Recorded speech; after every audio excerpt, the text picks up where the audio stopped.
Soil സ്പോട്ടിലേക്ക് എല്ലാവർക്കും ഒരിക്കൽ കൂടി സ്വാഗതം. നമ്മുടെ നാട്ടിലെ ഏറ്റവും അധികം സമൃദ്ധമായി വളരുന്ന ഒരു സംഭവമാണ് തെങ്ങല്ലേ. കേരളം എന്നുള്ള പേരെല്ലാം അറിയാലോ, കേരളത്തിന്റെ നാടായതുകൊണ്ടാണ്. അപ്പൊ നമ്മളുടെ ഭൂപ്രകൃതിയിൽ ഏറ്റവും സഫീഷ്യന്റ് ആയിട്ട് ഉണ്ടാവുന്ന ഒരു സാധനമാണ് നമ്മൾ കഴിക്കേണ്ടത്.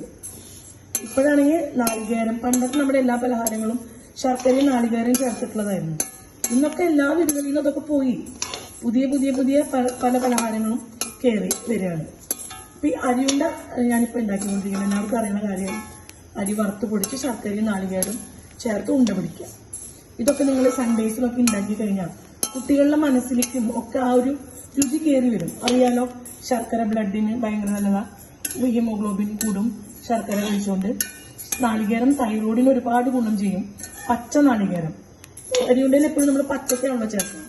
അങ്ങനെ എടുത്തു വെക്കാനൊന്നും പറ്റില്ല, ഉണ്ടാക്കി വെക്കാനേ കഴിക്കാം. അപ്പൊ ഇതൊക്കെ ഈ പലഹാരങ്ങളൊക്കെ എല്ലാവരും തിരിച്ചു കൊണ്ടുവരാൻ വേണ്ടി ശ്രമിക്കുക. അതൊക്കെ നമ്മുടെ ജീവിതത്തിന്റെ എന്താ പറയുക ഭാഗമായിരുന്നു. നാളികേരമൊക്കെ നമ്മുടെ പലഹാരങ്ങൾ പുട്ടായാലും ഒക്കെ നമ്മൾ നാളികേരം ചേർത്തിട്ടുള്ളതാണ് അല്ലേ. അപ്പോൾ എല്ലാവരും അങ്ങനെയൊക്കെ ഇനി വീണ്ടും പഴയ രുചികളിലേക്കൊക്കെ തിരിച്ചു വരിക. എല്ലാവർക്കും നല്ലൊരു വീക്കെൻഡ് ആശംസിക്കുന്നു. Good night.